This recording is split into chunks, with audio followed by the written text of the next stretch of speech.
மேற்காசியாவில் நிலவி வரும் சூழல் குறித்த அமைச்சகங்களுக்கு இடையிலான ஆலோசனைக் கூட்டத்தில் பேசிய பெட்ரோலியம் மற்றும் இயற்கை எரிவாயு அமைச்சகத்தின் இணைச் செயலாளர் சுஜாதா சர்மா, நாட்டில் கச்சா எண்ணெய் இருப்பு சீராக இருப்பதாகவும் சுத்திகரிப்பு நிலையங்கள் முழு திறனோடு இயங்கி வருவதாகவும் உறுதியளித்துள்ளார். உள்நாட்டில் எல்பிஜி உற்பத்தி 40% அதிகரித்துள்ளதோடு நாட்டின் எந்தவொரு சில்லறை விற்பனை நிலையத்திலும் தட்டுப்பாடு ஏற்படவில்லை என்றும், வணிக ரீதியிலான எல்பிஜி பயன்பாட்டிலிருந்து பிஎன்ஜி எனப்படும் குழாய் வழி இயற்கை எரிவாயுவிற்கு மாறும் மாநிலங்கள் மற்றும் யூனியன் பிரதேசங்களுக்கு கூடுதலாக 10% வணிக எல்பிஜி ஒதுக்கீடு வழங்கப்படும் என்றும் அவர் தெரிவித்தார்.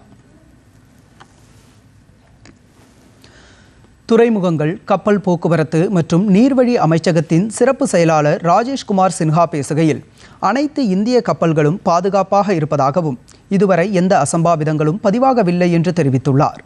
கடந்த 24 மணி நேரத்தில் பல்வேறு துறைமுகங்களில் இருந்து பணி ஒப்பந்தம் முடிந்து 25 இந்திய மாலுமிகள் தாயகம் திரும்பி உள்ளதாகவும், 24 மணி நேரமும் இயங்கும் கட்டுப்பாட்டு அறை, 125 அழைப்புகள் மற்றும் சுமார் 450 மின் அஞ்சல்களை கையாண்டு உடனுக்குடன் தீர்வு கண்டுள்ளதாகவும் அவர் தெரிவித்தார். மேலும் கப்பல்களின் இயக்கம், மாலுமிகளின் நலன் மற்றும் ஒட்டுமொத்த கடல்சார் வணிக நடவடிக்கைகளை அமைச்சகம் தொடர்ந்து உன்னிப்பாக கண்காணித்து வருவதாகவும் குறிப்பிட்டார். மேற்காசியாவின் நிலவரம் குறித்து பிரதமர் நரேந்திர மோடி ஐக்கிய அரபு அமீரக அதிபர் ஷேக் முகமது பின் சையத் அல் நஹ்யானுடன் நேற்று தொலைபேசியில் உரையாடியதாக வெளியுறவு அமைச்சக செய்தி தொடர்பாளர் ரந்தீர் ஜெய்ஸ்வால் தெரிவித்தார்.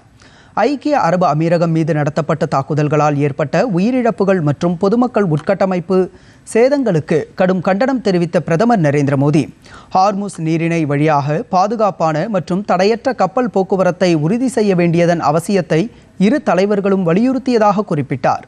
அமைதி, பாதுகாப்பு மற்றும் நிலைத்தன்மையை விரைவில் மீட்டெடுக்க இணைந்து செயல்பட இரு தலைவர்களும் ஒப்புக்கொண்டனர் என்றார்.